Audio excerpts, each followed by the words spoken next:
Ésaïe chapitre 53, versets 4 à 12.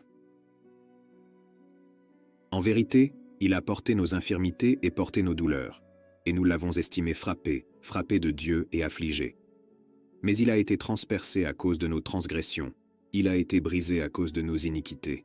Le châtiment de notre paix est tombé sur lui, et c'est par ses meurtrissures que nous sommes guéris.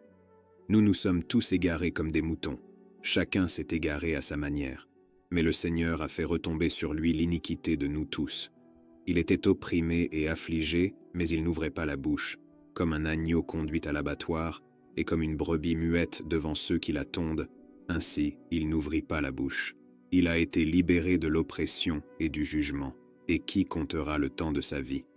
Car il a été retranché du pays des vivants. Il fut frappé à cause des transgressions de mon peuple. Et ils firent sa tombe avec les méchants et avec les riches dans sa mort, bien qu'il n'ait jamais fait de mal et qu'il n'y ait eu aucune tromperie dans sa bouche. Pourtant, il plut au Seigneur de le meurtrir, le rendant malade. Quand son âme fera l'expiation du péché, il verra sa postérité, il prolongera ses jours, et le bon plaisir du Seigneur prospérera entre ses mains. Il verra le fruit du travail de son âme et sera satisfait.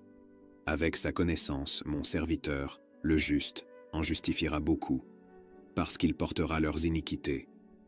C'est pourquoi je lui donnerai la part de plusieurs, et il partagera le butin avec les puissants, parce qu'il s'est livré à la mort et qu'il a été compté parmi les transgresseurs, mais il a porté les péchés de beaucoup et a intercédé en faveur des transgresseurs.